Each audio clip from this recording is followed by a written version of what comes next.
बुलेटिनमध्ये तुम्हा सर्वांचं स्वागत। मी कल्याणी दीक्षित। बुलेटिनची सुरुवात करूयात खरात प्रकरणाच्या बातमीने। मी कृष्णाचा अवतार आहे, तू मागच्या जन्मातली माझी राधा। महिलांना वश करताना खरात स्वतःला कृष्ण संबोधायचा। मार्गदर्शनासाठी त्याच्याकडे आलेल्या महिलेला राधा म्हणायचं। प्राथमिक तपासात एका महिलेनं ही सगळी माहिती उघड केली। तर या महिलेनं नेमकं काय सांगितले सविस्तर पाहू। मी कृष्णाचा अवतार, तू मागच्या जन्मातली माझी राधा असं म्हणत खरात हा महिलांना वश करायचा। महिलेच्या डोक्यावर तांब्या लोटा ठेवून कॅप्टन खरात कानाजवळ पुटपुटायचा। त्यापूर्वी पेढा आणि कडवट किंवा खारट चव असलेलं पाणी प्यायला द्यायचं। महिलांना गायत्री मंत्र म्हणायला लावायचं।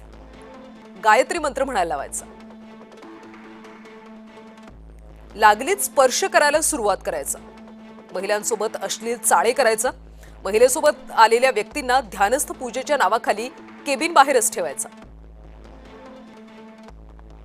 महिलांना गुंगी आली की त्यांचं लैंगिक शोषण सुरू करायचं। कॅप्टन अशोक खराच्या लैंगिक शोषणाचा हा एक पॅटर्न ठरला होता।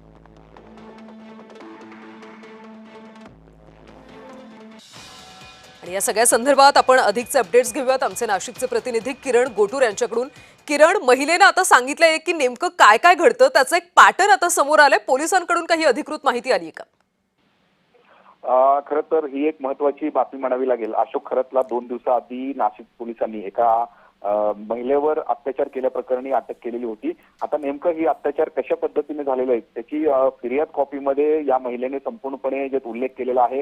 वेगवेगळ्या धार्मिक विधीसाठी हा जो आहे तो अशोक खरात या अशोक खरात कडून महिलांवरती अशा पद्धतीचे अत्याचार हे करण्यात आलेला आहे। खरं तर ही जी महिला आहे ही महिला वेगवेगळ्या विषयांसाठी म्हणजे जे अडचणी आहेत त्या अडचणींवर काहीतरी तोडगा काढण्यासाठी ही महिला जी आहे त्या बाबाकडे गेलेली होती आणि त्यानंतर धार्मिक विधीच्या नावाखाली या महिलेवरती या अशोक खरात एकूणच कशा पद्धतीने अत्याचार केलेला आहे त्याचा सगळा जो उल्लेख आहे तो फिर्यादीमध्ये खरं तर या महिलांकडून सांगण्यात आलेला आहे। अत्यंत धक्कादायक हा सगळा जो आहे प्रकार आहे। या सगळ्या प्रकरणानंतरच अशोक खरातला अटक करण्यात आलेली आहे। या सगळ्या संदर्भात चौकशी करण्यासाठी एक जे SIT टीमची सुद्धा स्थापना करण्यात आलेली आहे। त्यामुळे अजून काही महिलांवरती अशा पद्धतीचं धार्मिक विधीच्या नावाखाली या अशोक खरातने या महिलांवरती अत्याचार किंवा गैरकृत्य या महिलांसोबत केलेलं आहे का, या सगळ्या संदर्भात अधिक चौकशी होताना आता बघायला मिळत आहे। नक्कीच किरण, त्यामुळे चौकशीतून तपासातून काय समोर येतं हे पाहावं लागेल। धन्यवाद माहितीसाठी। तर महिलांना वश करताना खरात स्वतःला कृष्ण संबोधायचा असं यावेळी समोर आलंय। महिलांना पेढा, कडवट किंवा खारट चव असलेलं पाणी प्यायला द्यायचं आणि त्यानंतर महिलांना गुंगी आली की त्यांचं लैंगिक शोषण करायचं।